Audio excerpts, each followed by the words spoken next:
started to see which one can be the most retarded. Tinfoil haters, it's time to start the show.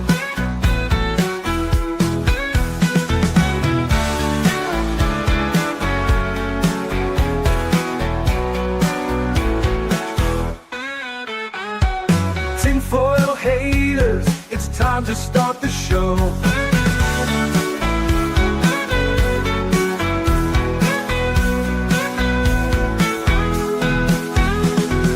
Tinfoil haters, don't tell them what to say. Tinfoil haters are here to save the day.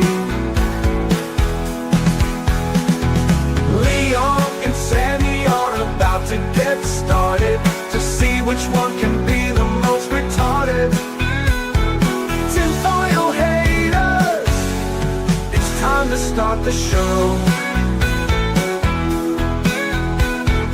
Tinfoil haters, it's time to start the show.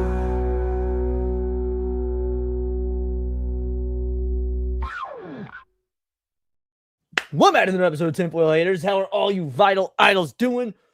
This is one that I've been wanting to cover since the inception of the show. When Sammy and I first realized this is going to be a conspiracy-oriented show after a couple of episodes, right? This one's been on the docket. Project Stargate. And frankly, we're not going to be able to cover everything in this one stream. We're not. We're just going to hit the good stuff. Because, guys, this is real. Now, how real? It'll be up for you guys to decide by the end. But there is some realness to it. But I can't do it alone. Partner in crime. Sammy, tell the people who you are, what you do, the whole nine. I'm Sammy 3P. I'm a Detroit-based musician. But when I'm not doing that, I'm hanging out with these guys on the interwebs. You'll love to see it. And, of course, the lovely Big Titty Dragon Goddess. What about you, girly? I am Cindy. I like to talk about weird things sometimes. And today's one of those days because I have no idea what the fuck he means. What do you mean Stargate?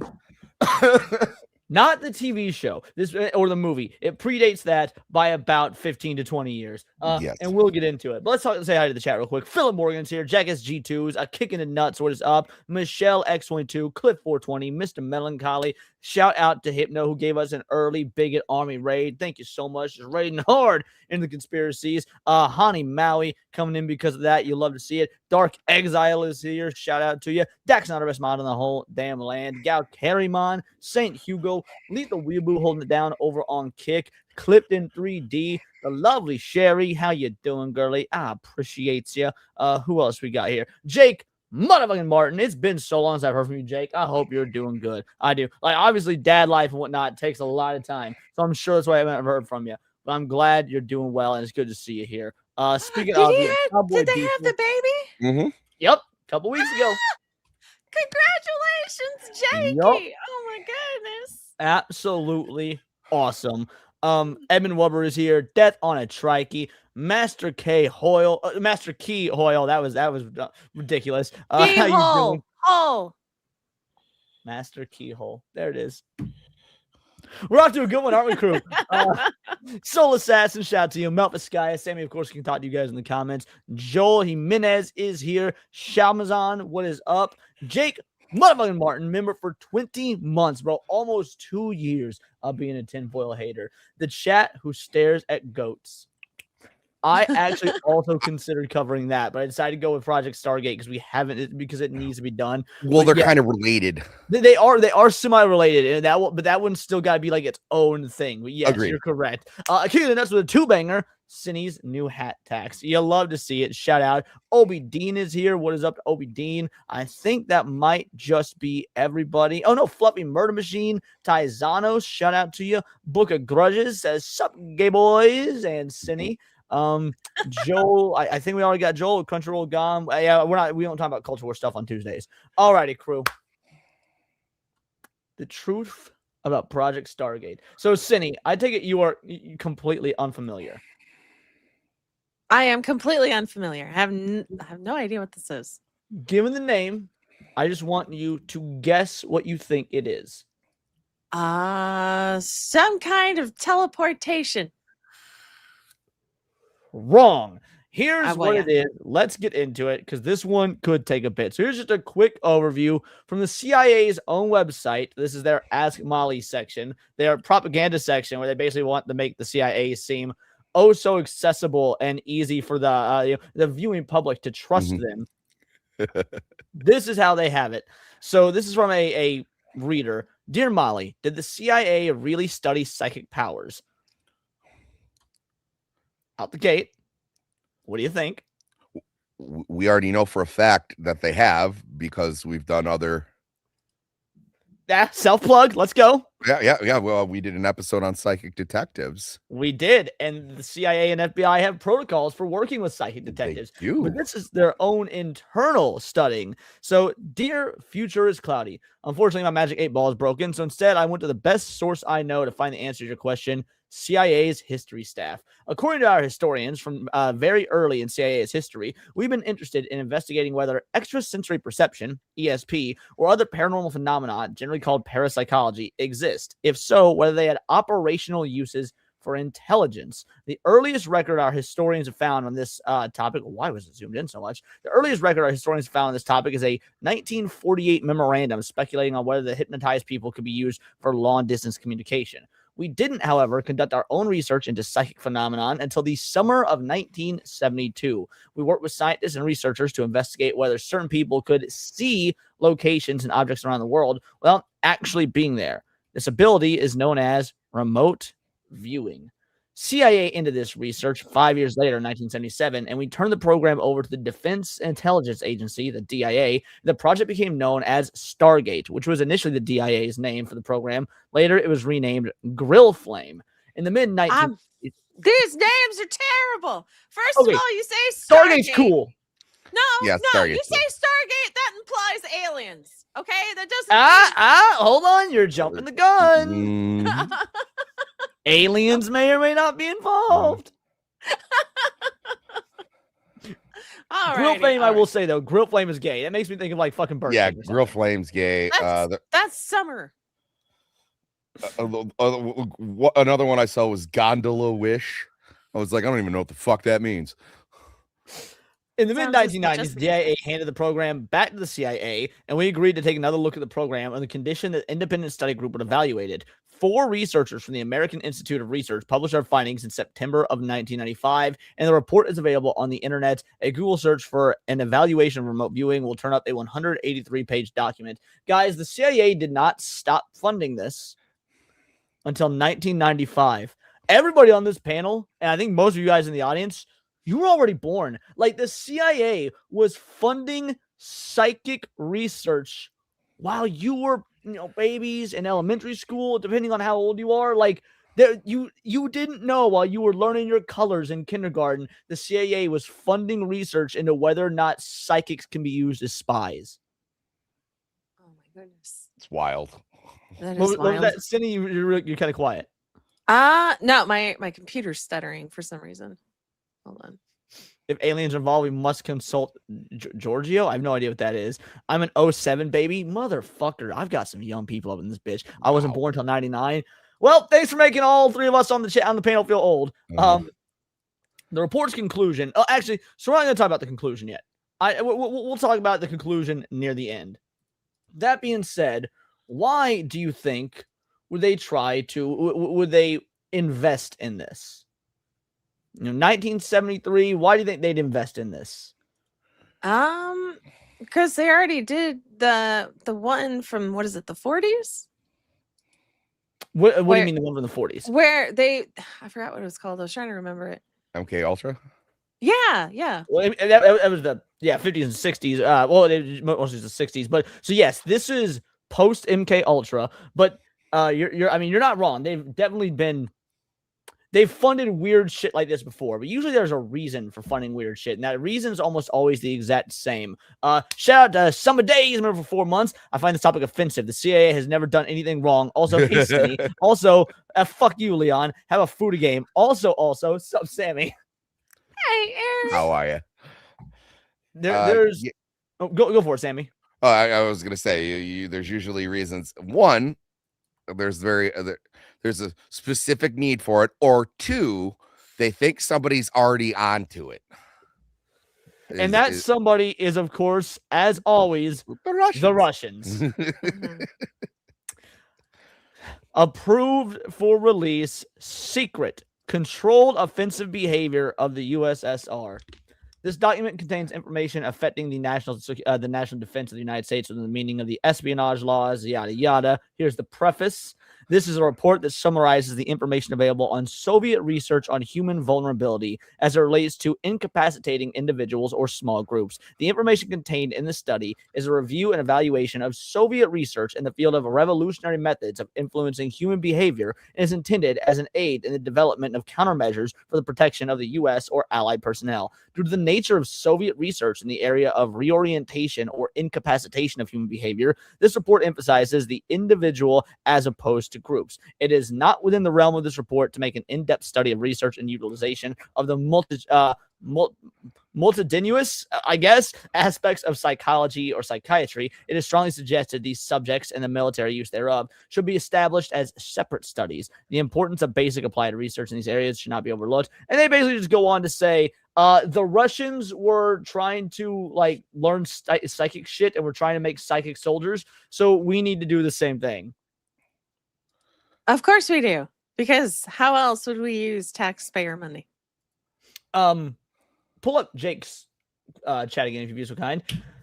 I'm 79% sure that all people have this ability, and a vanishingly small few of us have a natural aptitude for it. Jake and I believe effectively the exact same thing, which is that all humans are have the natural capacity for some sort of psychic ability.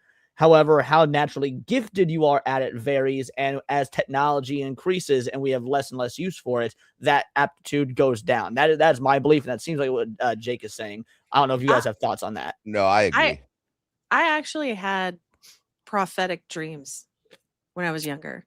I did too. It's funny you say when you say younger, you mean when you were a kid? Because for me, it was from the ages elementary school to high school, that when you're actually a kid.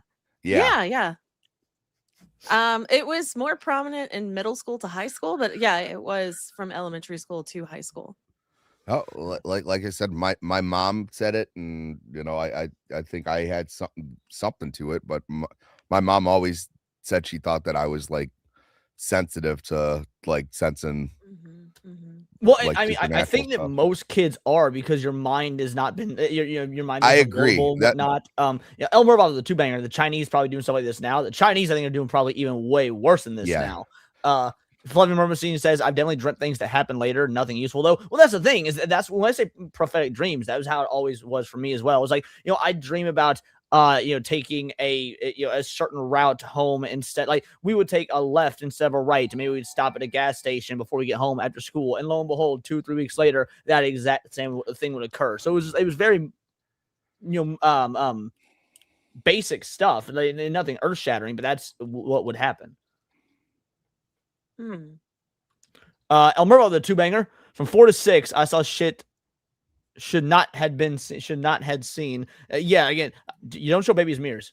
You don't show babies mirrors. They're portals to the other world. Anyway, but that's not what we're talking about today. No, what we're going to talk about today are a few of these remote viewers themselves.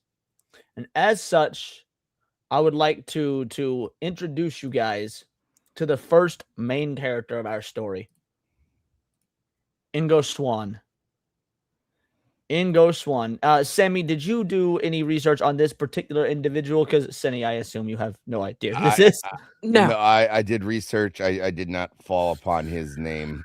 I had more.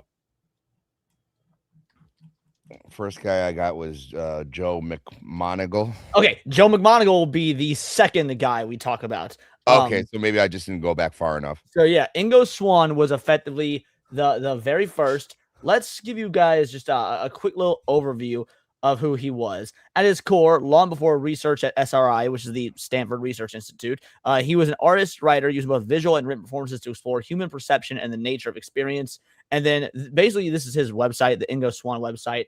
But let's talk about what he actually did. So Ingo Swann supposedly had enough psychic aptitude, you could put him in a room with nothing but coordinates on a screen, and he could visualize what was actually at those coordinates. We're talking hundreds, sometimes thousands of miles away. And he could draw it for you. Holy shit. Now, he had autism. I mean, all the best artists do. Mm-hmm. Why Ingo Swann's accuracy stood up to scientific controls. This is in 1973 to 1974. Ingo's unusual consistency in early perception experiments shifted intelligence interest from possibility to application. The larger the experiment referred to, in which coordinates were used, called at the time ScanNet, was a test situation devised by myself to see if the psychic perception responded more easily to abstract targets as contrasted to physical objective targets. In simpler terms, is the mind less constrained when the target is abstract? Do symbols like numbers interfere less than concrete objects like photos, locations, or people? Does psychic perception work better when the conscious mind has nothing familiar to latch onto?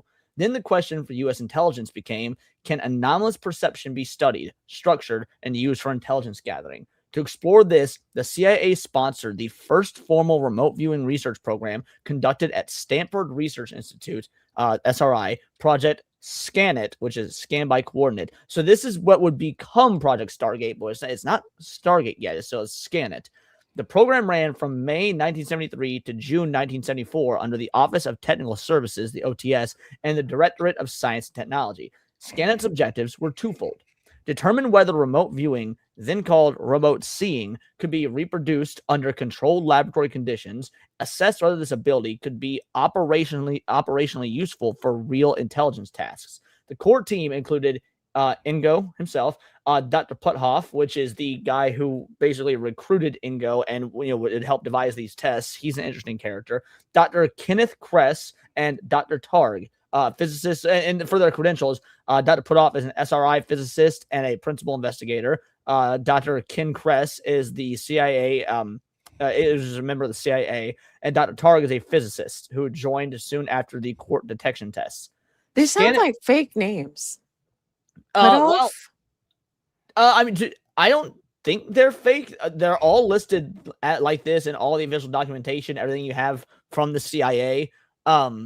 Yes, because the CIA would never fake a name. Right. All I'm saying is that, like, if these are fake names, these are what we have to go off of. Now, something like Dr. Targ, for example, he was a researcher. He was just a regular physicist. I mean, that he's publicly known. That's his name. Again, I think the same with Puthoff. He was a physicist before he worked for the CIA. So you can track his history back. But yeah, no, these are real people. Huh. ScanIt became the first U.S. government effort to treat anomalous perception as a researchable cognitive skill rather than an oddity or superstition. Ingo's controlled laboratory sessions.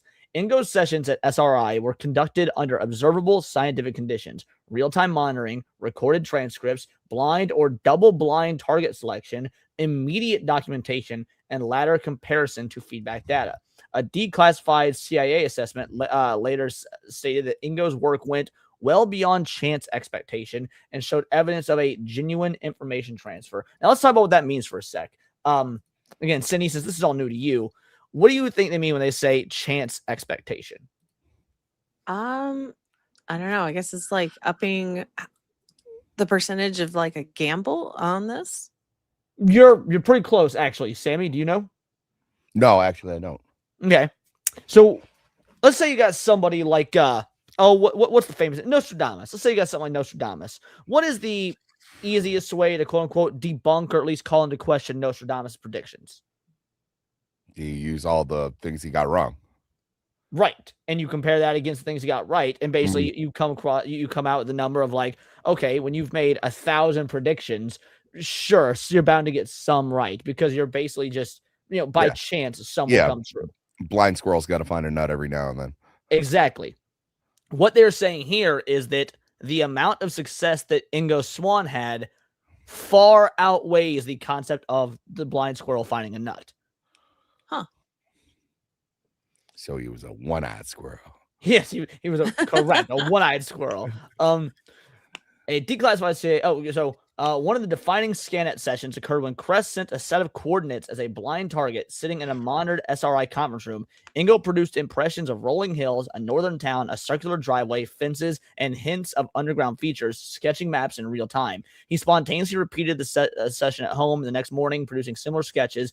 All materials were forwarded to CIA evaluators. Now, we're going to skip that second part because it has to do with somebody else, but we're going to go to the CRV training he did. Now, so at this point, this guy is being looked at by the CIA, and they're saying, yeah, we give him coordinates, he can draw it. He's effectively psychic. The question becomes, just because you could draw some shit, does that mean that is that useful for gathering intelligence? Basically, is it useful for spying? I mean, that sure would be, because if you had like a concept of where something might be and roughly an idea of what they could be doing, you're fucking kidding. That would Struggling be back there. no, I'm hearing thunder outside, and I'm just like, you're fucking kidding. Anyway, continue with what you were saying, girly. I'm just saying, like, if you say, hey, roughly around here, there could be something, go draw it. You know, like I see that as kind of useful if they could actually do that. Well, I mean, it was. Oh, sorry, go for it, Sammy. My bad. No, I'm saying especially around the time frame when we didn't have satellite imaging as well as we do now, where I mean you can look at pretty much any part of the globe at any given time. Right, yeah. This is 1973 to 74. Yeah, the technology is vastly different than what it is now. Well, Cindy, you say that you can see it as useful. Apparently, Book of Grudges gifted. Shout out to Book of Grudges with a 5-banger. And the land of blind rodents, the one-eyed squirrel is king. It's true. It's true. Absolutely based. You love to see it. Shout out. Thank you so much, homie. This is for you. I'd fuck one of the robot dogs. I haven't played that one in a minute. Yeah. So yes, you are correct, Cindy. It was deemed useful, at least useful enough that in 1982, the Army sent its first group of military personnel to the Stanford Research Institute for formal CRV instruction, which is, CRV is remote viewing.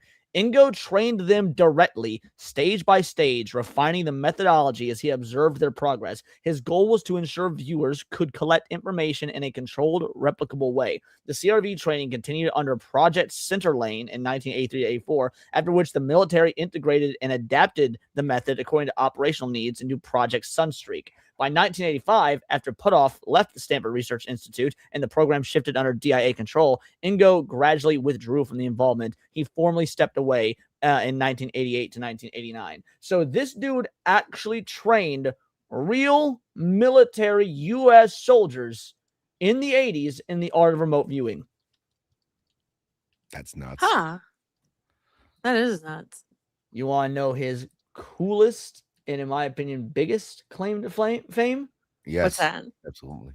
He's the one that, via remote viewing, years in advance, discovered the rings of Jupiter. What? Wow. Wait, there's rings on Jupiter? Every single outer rim, like after the asteroid belt planet, has rings except Pluto.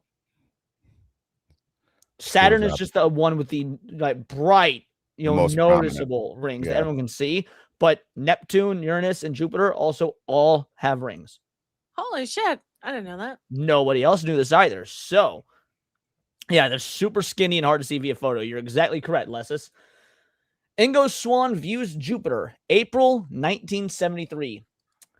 On the afternoon of April 27th, 1973, an artist and Scientologist named Ingo Swann sat down with two physicists in a windowless room at Stanford Research Institute.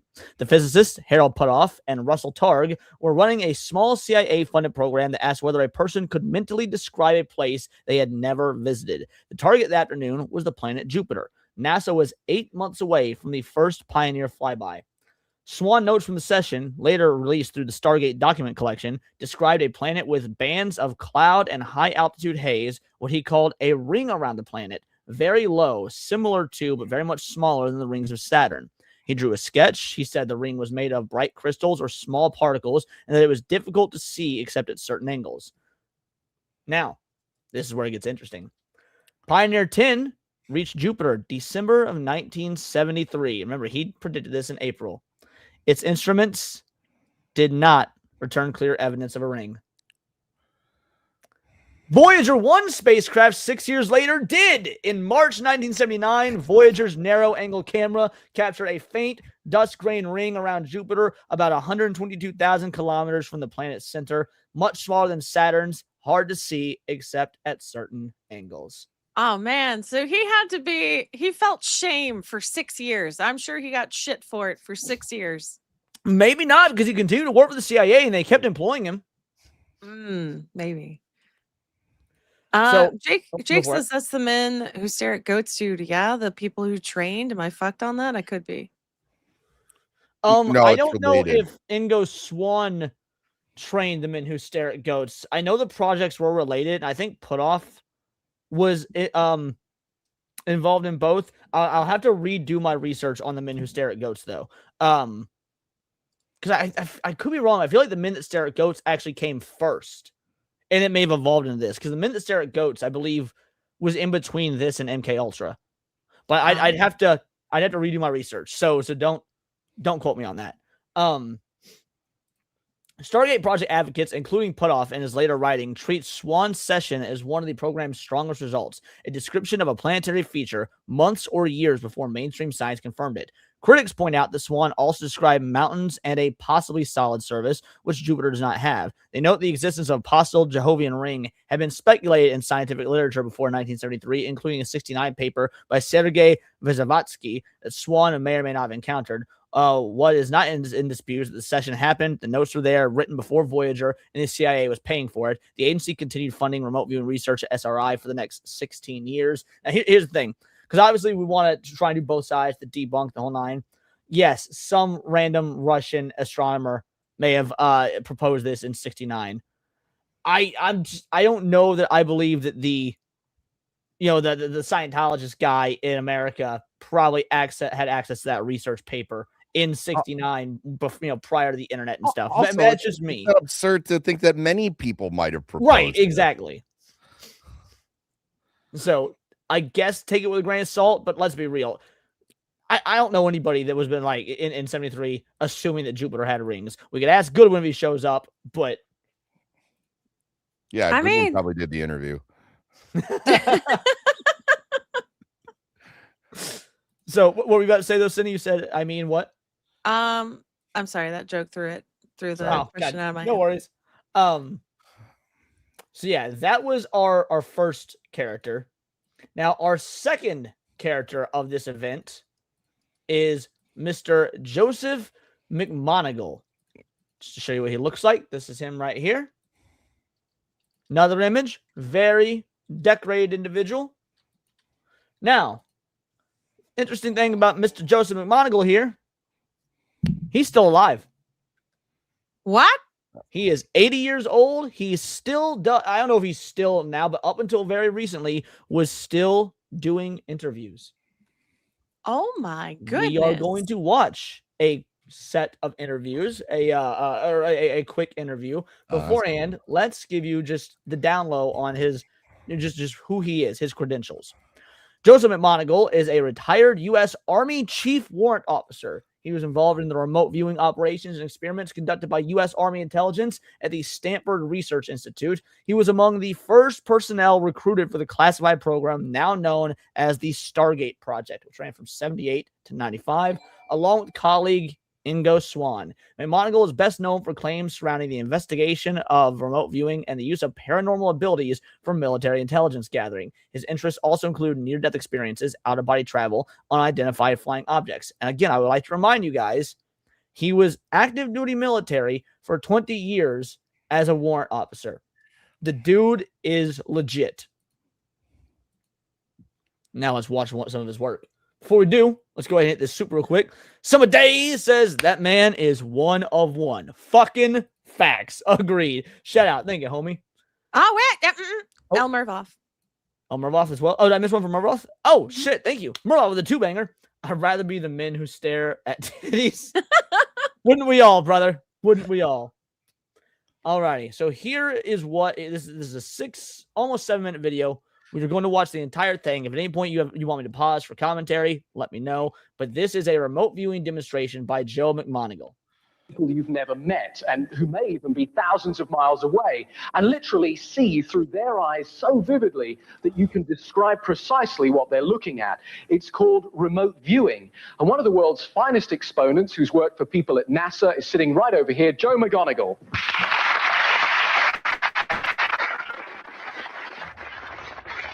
Thank you for coming this evening, Joe. Is it really possible to see through someone else's eyes or sense through their senses? Actually, we're not sure exactly how it works, but it is possible to report on the position or place that they're located. And how accurate is it?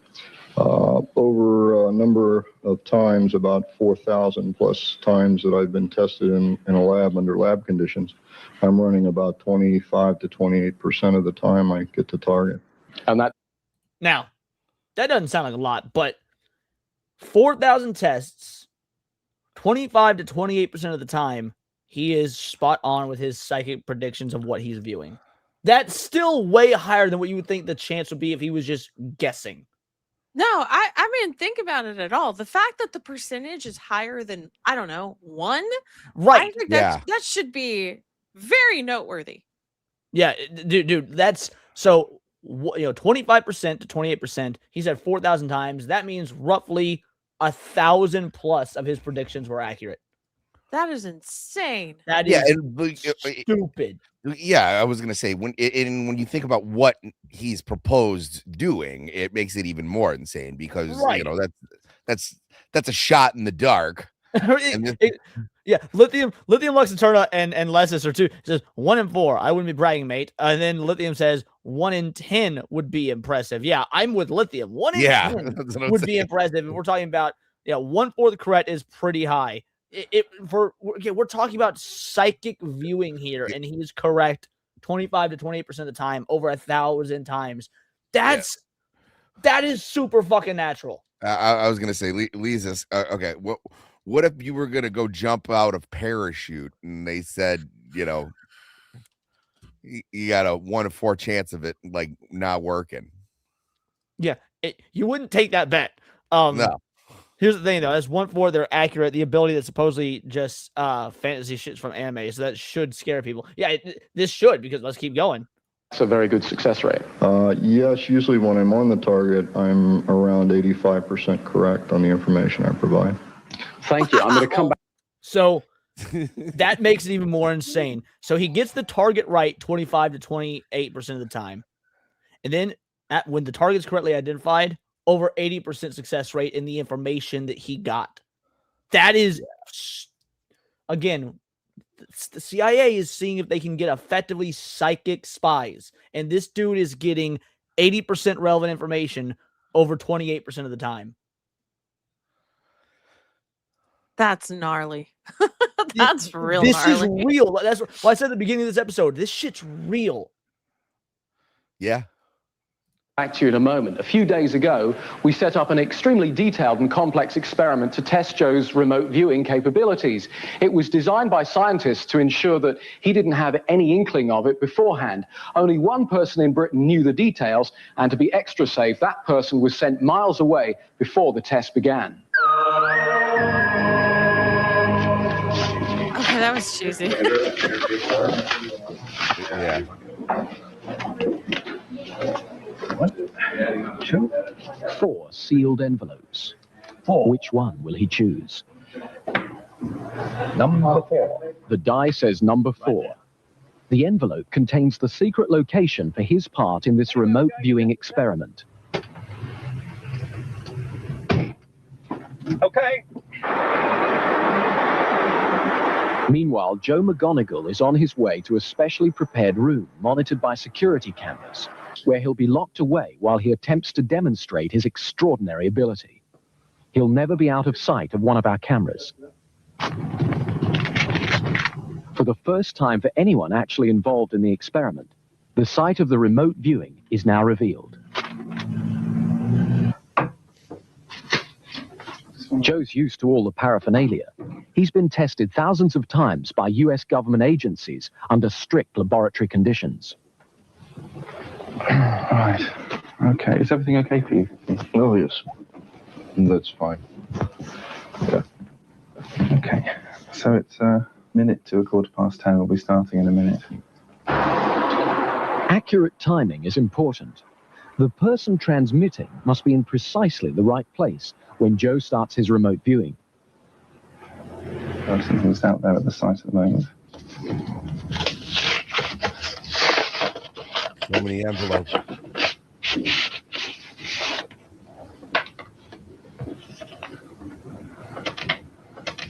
Okay. And you never met him before, have you? No, I've never met him before. This is the only information that Joe gets. It's something to concentrate on. Okay. First impression that I'm getting is of what I would call an inside corner.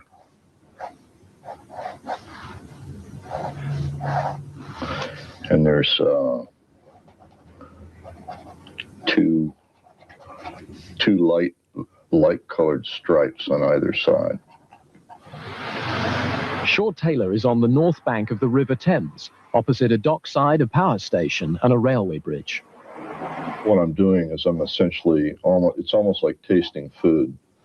I'm just kind of reaching out there mentally and tasting things. I'm trying to concentrate on him and perceive what it is he's looking at. It's easy to get distracted and get information on a lot of other things in the area. I want to mix half circles with straight lines. My sense of it is some kind of a raised object, perhaps. It's starting to look a lot like a bridge, but I don't want to call it a bridge. Okay. I don't want to call it a bridge yet. Looks a lot like a bridge, but I don't know if this is a walkway or if this is actually a waterway. This could Dude, be get water the as fuck out of well. here. I think the essential element. What was that, Sammy? That's crazy. Cindy, what about you? What are you thinking? I'm muted. I said, that's gnarly. Like a few times. Holy shit. Yeah, you've been muted. I had no idea. My bad. I didn't either. Are vertical pillars or supports, somehow or another, a going away perspective passes under this.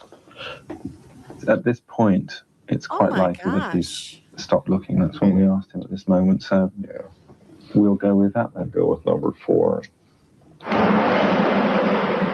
He's on his way to the location to see for himself how accurate he's been, and to meet Shaw Taylor for the first time. It's my pleasure to greet Joe. Joe, good to see you. Glad to meet you. Good to see you. I feel I've been talking to you for the past half hour or so. Hopefully you have.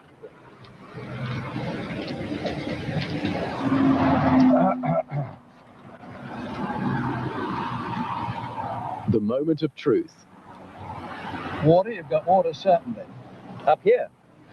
Now I tell you what is very interesting, because I know the bridge. And I was very much aware of trains passing over it. Yeah. So I must confess it is quite possible. I'm not trying to stretch it too I kept getting a great throughway with some kind of the arches or something at the end. The incredible thing is that he could have described. I mean, hey, what up, Doolies? How you doing? Hey, Dillies. Even like, yes, the idea of the bridge itself looked slightly different, but he still got there was the right number of pillars there. It was the water going under it. All just sitting in a room concentrating on a picture of the guy. Yeah, and Oh, he said, man. and he said half circles, and that's like a very main aspect of the bridge design is the archways. So, keep going, my bad. No, so I'm saying it was like he's also just trying to do a rudimentary drawing. You didn't say that he was a psychic architect. He was just right. Senny, are you convinced in Psychic Spies yet? No, I'm pretty convinced. But also, how would you use this? What's the practical application? Well, the practical application is, so obviously this dude here, the guy that he was remote viewing through, yeah, not a spy, just a random guy. But let's say that the U.S. government got some information on a Soviet soldier, spy, world leader, something like that, and they bring a picture to Mr. McMoneagle here, and they say, This guy is going to be in a meeting in 2 hours. We need you to view the world through him, see who he's meeting with, see what's around him. Are there any weapons deals going down? Are there any, other? So basically, he's trying to view the world through this guy's eyes, and he can pick up the same information that guy's perceiving. Okay. That makes sense? Okay. Yeah, it does. Anything in London. A churchyard, a stadium, a park, a railway You can station. use his Netflix. Almost What up, anything. Andy? But it was water and a bridge, just as Shaw could see it.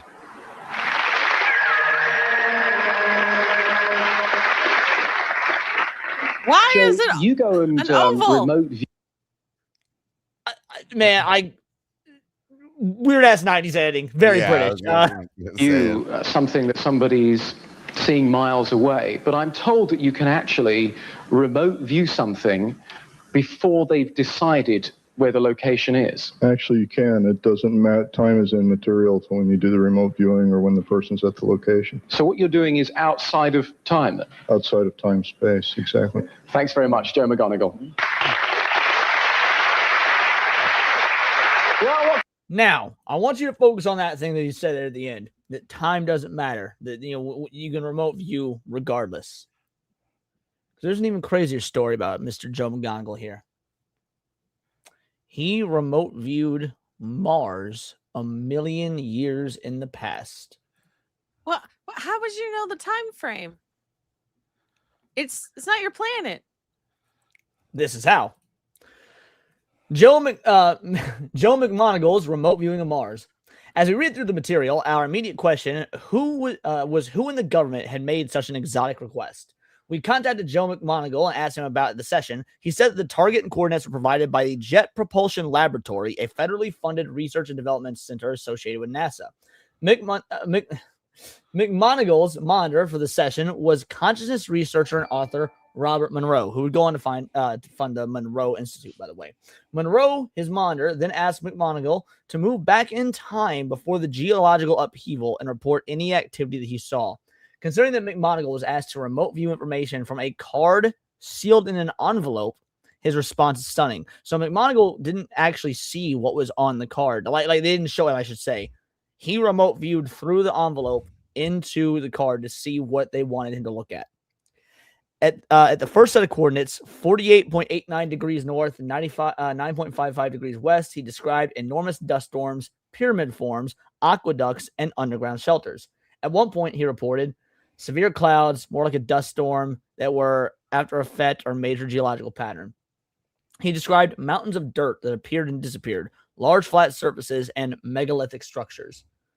Monroe, his monitor, then asked McMoneagle to move back to the time before the geological upheaval and report any activity he saw. Joe's perceptions were of people who were very tall and thin. It's only a shadow. It's as if they were there and they're not there anymore. Monroe instructed McMoneagle to go back to a period of time when these people were present. Initially, McMoneagle encountered interference like static on a line, where the connection became fragmented and broke up. His monitor advised him to report the raw data and not try to piece things together. I just keep seeing very large people, said McMoneagle. They appear thin and tall, but they're very large, wearing some kind of strange clothes. At this point, Monroe told him to hold on to his time period and move to another physical location. He then gave McMoneagle a new set of geographic coordinates with the same time period, 46.45 north and 353.22 east. These coordinates yielded new information. McMoneagle found himself deep inside what he thought was a cavern, but said was more like a canyon. He looked up a steep wall that seemed to go on forever. And it's like the wall of the canyon itself has been carved. Again, I'm getting very large structures, no intricacies, huge sections of smooth stone. His monitor asked if the structures he was seeing had interiors and exteriors.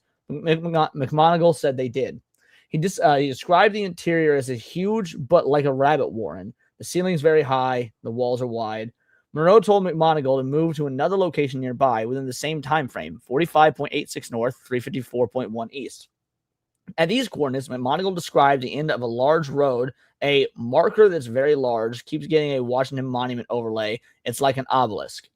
Once again, Monroe provided a new set of coordinates, 35.26 north and 213.24 east. McMoneagle described a tall range of very ragged mountains that ringed a huge circular basin where he was. Everything was really big, and the only other thing that he saw was a right angle corner. With the next coordinates, 34.6 north and 213.09 east, McGonagall reported a cluster of squares up and down that were almost flush to the ground. It's like they're connected, something very white or reflects light. Monroe asked what his position was, and he looked at these objects that reflected light. McMoneagle replied that he was in an oblique left angle, and the sun was weird. The sixth set of coordinates was close to where McMoneagle was situated, 34.57 north and 212.22 east.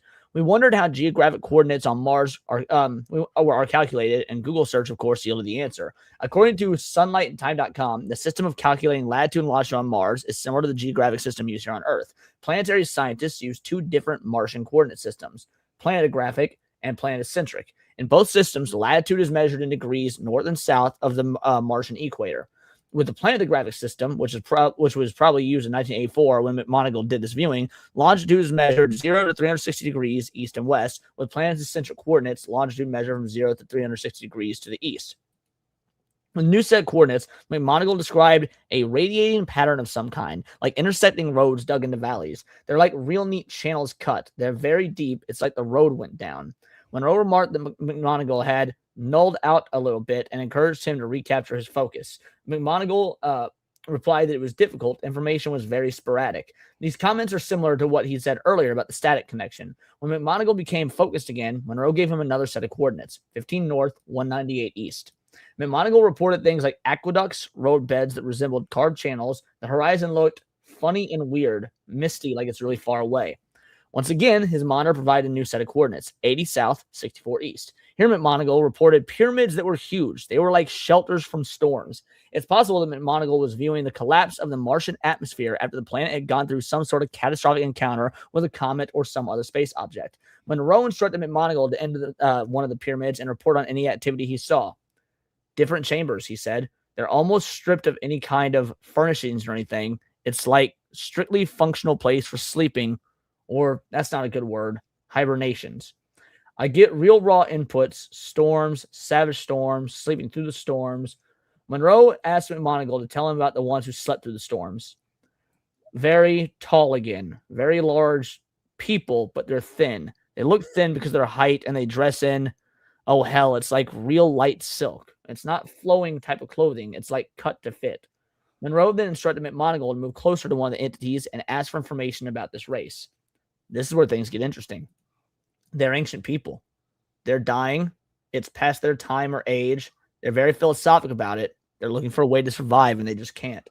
They're hanging on while we and look and wait for something to return or something to come with the answer. When Monroe asked what these people were waiting for, McMoneagle said that a group or a party of them had left to find a new place to live. It's like I'm getting all kinds of overwhelming input. The corruption of the environment, it's failing very rapidly, and this group went somewhere, like a long way, to find another place to live. Monroe asked what caused the environmental disturbance, and it's apparent from the transcript that McMoneagle was picking up a lot of raw data that's difficult to decipher. I get a globe. It's like a globe that goes through a comet's tail or through a river of something, but it's all very cosmic. It's like space pictures. When Monroe asked about the search party, how the search party left, McMoneagle replied he got the impression of the inside of a larger boat with rounded walls and shiny metal. Monroe suggested that McMoneagle should accompany the research party to wherever they're going, so he did. His eerie descriptions of a real crazy place with volcanoes and gas pockets, strange plants. McMoneagle described the sea, a very volatile place, like going from a frying pan to a fire. But he pointed out there was more vegetation here than any other place, which had none. He wondered their destination could have been Earth in its early 400 years. However, that period of Earth's development would have occurred long before 1 million years ago BC. Now, here is about, and this will be the last section, then we'll discuss this, but what the actual science says about Mars, what would have been 1 million years ago. This effort to essentially spy on ancient aliens on Mars took place nearly 3 decades ago. Since then, our knowledge about the red planet has expanded. When the Curiosity rover landed on Mars a year ago, it began transmitting data back to Earth. As Mars became a planet and its magma solidified, catastrophic outgassing occurred, which volatiles were delivered by impact of comets and other smaller bodies, said Dr. Chris Webster at NASA's Jet Propulsion Laboratory. Again, Jet Propulsion Laboratory are the people that funded this remote viewing. Lead author of one of the study's rover data, Chris Webster and his team believe the major events destroyed the Martian atmosphere about 4 billion years ago. It's possible that McMoneagle was viewing the collapse of the Martian atmosphere after the plane had gone through some sort of catastrophic encounter with a comet or some other space object. In that scenario, the tall, thin individuals whom he saw had put themselves in some sort of hibernation and hoped that they would survive until the search party returned. McMoneagle recognizes his description of a catastrophic event occurring 1 million years ago conflicts with the current view of science. The atmosphere of Mars disappeared 4 billion years ago. He put it in perspective when we spoke to him. The Jet Propulsion Laboratory have just as much difficulty in stating what destroyed more than 4 billion years ago as I do saying it was 1 million years ago. He noted a couple of soil samples analyzed by a robotic vehicle on Mars is insufficient evidence for the JPL to be able to make such a proclamation. My statement is just as possible as theirs, he added. On March 12th, 2013, NewScience.com reported NASA's Curiosity rover had discovered definitive evidence that Mars was once suitable for life. And that's more or less where we'll stop it there in terms of this particular story. But yeah, so our boy is basically saying, look, this is what I'm seeing. It was 1 million years ago. They say 4 billion. Either one of us could be right. And then we got information from the rover saying, well, at one point or another, Mars did have a livable atmosphere. That's crazy. That is crazy. There to unpack. Yeah, there's a ton there to unpack. I was listening to some of that. My mind was fucking. So he effectively just did the same thing he did with that guy on the bridge, which was pick a coordinate or a thing to focus on and see through the eyes of, I guess at this point, like he's seeing through time.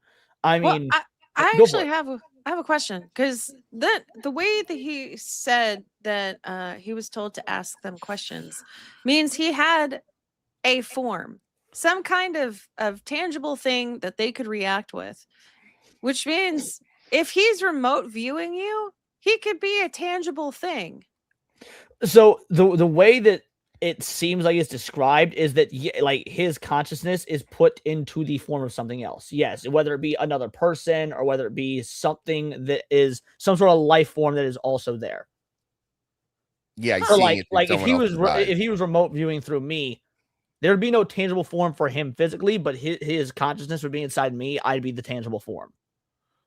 Okay, but say that's the case, right? Mm-hmm. And then you have this alien civilization, and so like say your buddy next to you just suddenly starts asking you questions that you've known for a long time. Would that not be weird? No, It'd be very weird. I don't. Yeah, but I also don't think he's getting that like strong of a signal, right? He's only getting like glimpses and like snapshots through like this being's eyes. It's like Avatar, but only like as a voyeur. Yeah. Okay. Well, here's another question, right? I'm sorry. I have so many. No. Ask away. You're good. That's what the show's for. That's what we do. Okay, so like he can remote view, but I did not know he could hear as well, because he only ever really mentioned being able to see stuff, and he said it's like tasting something.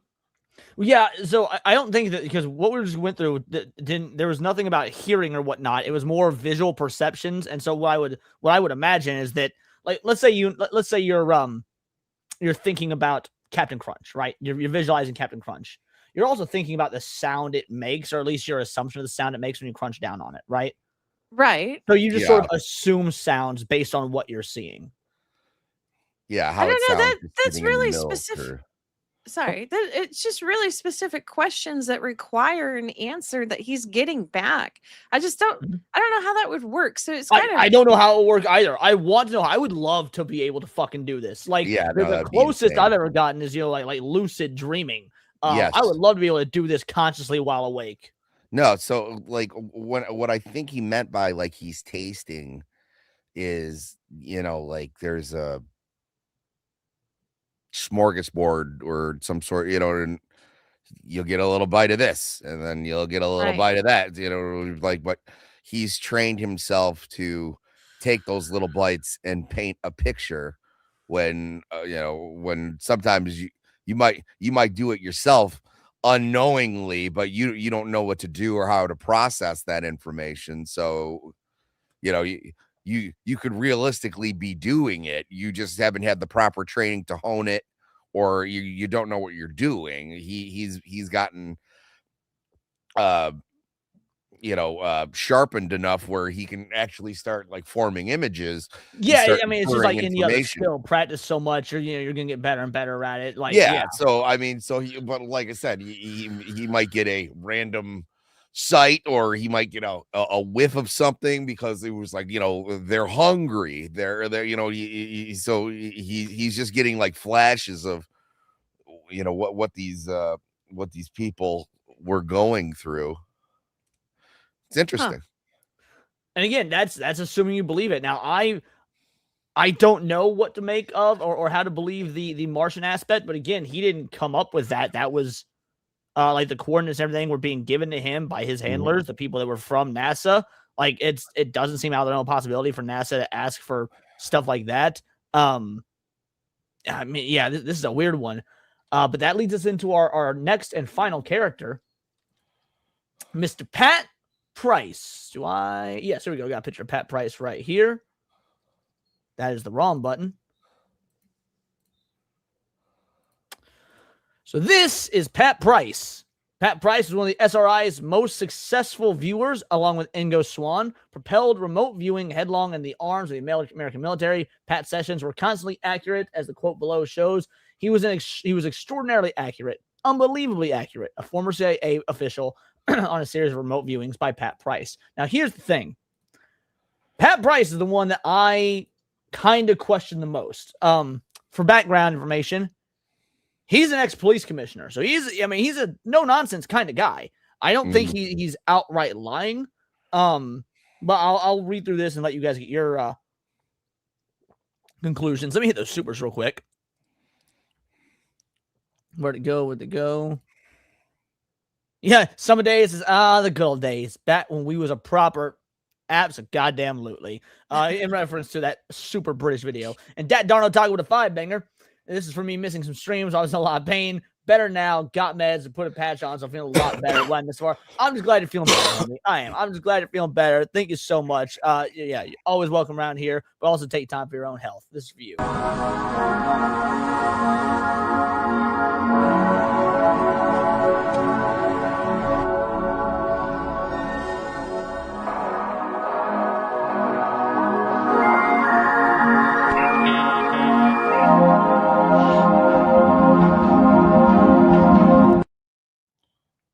All right, perfect. Now let's go back to this. As a former Burbank, California police officer who participated in a number of Cold War era remote viewing experiments, including the U.S. government-sponsored Project Stargate and Stargate project, working with maps and photographs provided to him by the CIA, Price claimed to have been able to retrieve information from facilities behind Soviet lines. He's probably best known for his sketches of cranes and gantries, which appeared to conform to CIA intelligence photographs. At the time, his claims were taken seriously by the CIA. The rival between Pat and Ingo at SRI is legendary, and so is the death of Pat Price, which still attracts rumors of conspiracy to this day. Pat Price is most well known for his remote viewing session, which included accurate sketches of gantry crane used by the USSR facility during the Cold War. And there was kind of an issue with Mr. Price. The arrival of Pat Price. All right, now this is back on Ingo's website. Around this time, Pat Price, a former business owner from Burbank, made contact with Putoff. Several researchers had noticed that Price maintained significant ties to Scientology during his period, including associations with individuals linked to the church's intelligence division, the Guardian's office. Prior to his later involvement with SRI, Price's initial contact with Putoff appears to have occurred in an informal public context in Los Angeles. At the time, Price was not affiliated with the Stanford Research Institute and was not yet participating in structured laboratory research. In an informal decision, Putoff provided Price 3 of the same set of target coordinates that had been used in Ingo's controlled session. A few days later, Price mailed in a packet of handwritten descriptions and sketches. Unlike Ingo's work, documented in real time under controlled laboratory conditions, Price's session was unobserved, delivered by mail days later, and far more elaborate than can be independently verified. The contrast became important as the data moved up the intelligence review chain. Because, so before we go further, so basically this dude comes in and says, yeah, I can do it too. And he mails a bunch of results. None of this is on the actual CIA books. But he pretty much comes to the same conclusions, if not more so, than Ingo Swann, who at the time was their golden boy. Huh. A little bit odd. Like it was done that way, but hey, maybe he really did have this gift. Okay. The Sugar Grove controversy. Now, this one's fun. When analysts at the Central Intelligence Agency reviewed both sets of material, they observed that elements described by both viewers appear to resemble features not of the intended decoy target, but of the nearby National Security Agency facility at Sugar Grove, West Virginia, a highly sensitive signals intelligence site. So when Ingo and Price were supposed to be remote viewing a decoy setup that was being monitored and controlled, supposedly they accidentally both remote viewed into the actual CIA surveillance facility. Oh, shit. That's pretty fucking baller. That's why I do want Pat Price to be real. Again, he's my most concerning of the three, but I want him to be real. Imagine both these two dudes. They got such an intense rivalry, Goku Vegeta style. They're trying to outdo each other, and they both go so hard they accidentally remote view into an actual CIA building. Oh, man. That's baller. Yeah, and then the CIA is like, I think we're going to have to kill these psychics. Right. Yeah, but that goes against what you need, doesn't it? Yeah, that's true. You gotta weigh the odds. Like, okay, are they more worth it alive? Because we do need them, and apparently they're very good. They are still alive. At least one of them still alive. McMoneagle is still alive. Ingo and Pat are both dead, but Pat Price died under mysterious circumstances. I'll pull him back up if I can, because for whatever reason I closed the tab. Ingo is just believed natural causes. He just died of old age. Okay. The apparent correspondence of certain broad features, hills, circular drives, cleared lawns, underground structures, triggered an internal review, as officials were required to rule out the possibility of unintended information exposure. The critical distinctions noted were Ingo's descriptions were cautious, sensory-based, time-stamped, and produced under tight laboratory controls. Price's descriptions were expansive, unverifiable, and generated outside established protocol. And then this is where he potentially fucks up. In 1974, Pat Price attempted to describe the Soviet research site known as URDF-3 during a remote viewing session conducted at SRI. A later CIA technical analysis of the experiment. Experiment URDF-3, 1975, reviewed session transcript tapes and sketches, ultimately judged the experiment unsuccessful. While one of Price's sketches showed a resemblance to the rail-mounted gantry crane at the site, the report noted that several critical details were incorrect. Price described multiple cranes interacting with an above-ground building, whereas the facility actually had a single crane operating over an underground structure. He also reported the number of features that did not exist at the site, including structures and landmarks that could not be confirmed. The analysis further observed that Price had been given the target coordinates and the geographic context before the session began, and the crane sketch itself was produced while Price was alone, not under controlled observation. Because the experiment lacked strong controls, the analysts wrote that it was impossible to rule out the possibility that outside information might have influenced the result. Under observation, Price's accuracy declined sharply. He failed to identify the site's primary underground structure, which was the facility's central feature. The analysts recommended tighter experimental protocols for future work and suggest that Price's taped sessions be reviewed using voice stress analysis to determine whether his descriptions reflected genuine perception or possible contamination. CIA program manager Kress later wrote that Price continued to work with intelligence personnel on and off, but often outside SRI's structured laboratory setting. And what this basically means, for those that want the layman's version, dude was apparently great when he wasn't actually doing it by the book, but when he had to sit down and do it policy-wise, his accuracy just took a fucking nosedive. So to me, that means one of two things. Either dude is just like so many movie cops, and that he does shit his way. If you don't do it his way, you're not getting the results you want, or he's a fraud. I wonder if there is a middle ground somewhere. Well, I mean, yeah, if they're making him follow like a certain process and he seems to be like naturally good at this, I could understand how that could affect it. Or if you're just fucking making it up, that also explains it too. But so and that's the thing is, like, apparently to the people even in the CIA and in Stanford, when he was not under the laboratory stuff, like the laboratory conditions, he was correct a fuck ton, but they also have no way to prove whether or not he was actually remote viewing or if he was getting information from the outside and then just passing that off as remote viewing, Oh, that's a good question. I would kind of wonder that as well. Like, I mean, you would have to wonder. Yeah. But Liquid says here, performance anxiety is a thing. You ever heard of those motherfuckers that like have beautiful singing voices when they're alone and they get in front of people and they can't sing worth shit because they're so scared and so nervous? Me? I do that. They're like, that's again, I'm more skeptical of Pat Price. I think the homeboy may have just found a way to maybe kind of game the system. I don't know. But it is entirely possible he just didn't like playing by the fucking rules. Kind of seems that way. Yeah. It's Quiro. Sorry, go on. No, yeah, but it's kind of just like saying, like, you have this like obscure trait, right? And then all of a sudden they go, no, start doing it like this. And then we're like, well, okay, I guess I'll try it your way, but this is the way that I do it. I mean, yeah. I buy that. It makes sense. And Reese 898 also has a good point. He was getting fed information from the Scientologists. Now, he and Ingo Swann were both Scientologists, but they both had very different methodologies. Like Ingo Swann played by the rules. He did things by the book. He followed the SRI, the Stanford Research Institute's steps. He was always under constant surveillance, the whole nine. Whereas Pat Price just said, fuck you and your rules. So I don't know how much the Church of Scientology has to, how much of a factor that is, since they were both Scientologists and both were wildly different. Jake. I know. I was about to read that. That's fucking funny. Seer erectile dysfunction. That's good. Yeah. But that's really the last one. That's all we got on Pat Price. Now I will show one more slide because we're just about finished here, just about wrapping up. For anybody that wants it, I will put this in the chat right now. This is the Black Vault. Now, the Stargate collection, CIA program on remote viewing.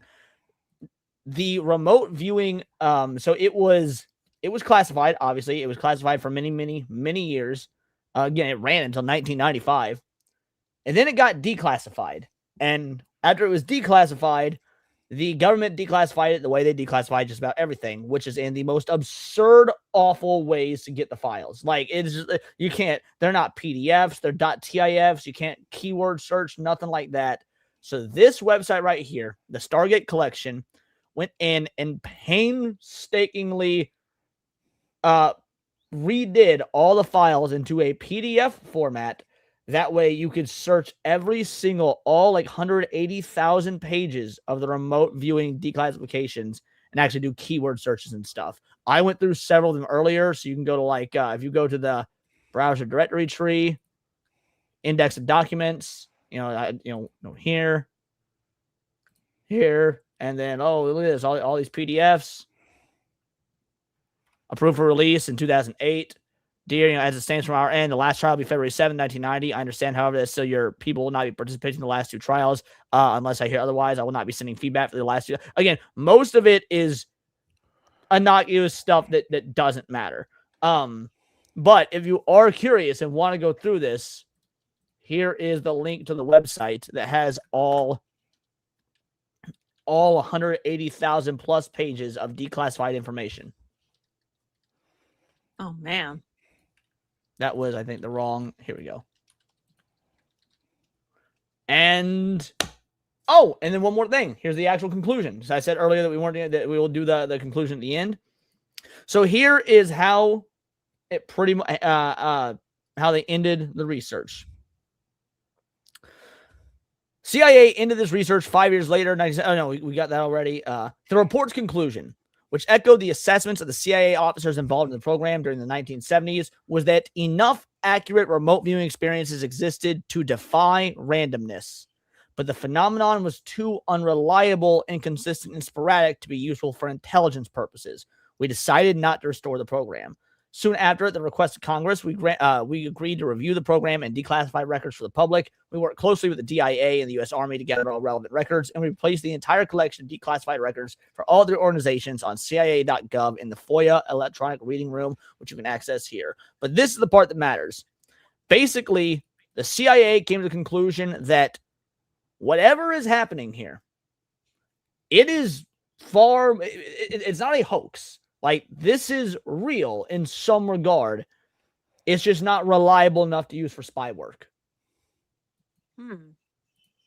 So considering that you only get 20% out of 5,000 cases, which is still considerable, right? Well, it was 25 to 28 out of 4,000, but yes, go on. I thought it was 5.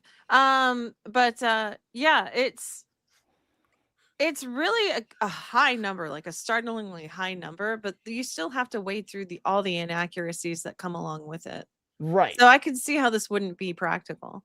Yeah, I actually, I hate saying it, but if these numbers are true, I actually agree with the CIA. It seems here like this wouldn't be a practical use of spying, but it doesn't mean that it's not real. In fact, it seems like the CIA believes the opposite. It is real. It's just not reliable. Shit, I know streamers that aren't reliable, but they're fucking real. Like, that was not a veiled joke at you, by the way, Cindy. Oh, no. That's okay. But like in all reality, that was what I take away from that conclusion from the CIA is that, yeah, this is well beyond randomness. We just can't really use it. Yeah, it's too. I mean, that would make sense. You're not going to use that for intel and then like send boots on the ground and be like, oh no, he was wrong this time. Well, and again, like we talked about earlier, the CIA or the FBI do have on the books protocols for utilizing psychic detectives. It goes hand in hand with this. It does. So I don't know. What are your thoughts, Cindy?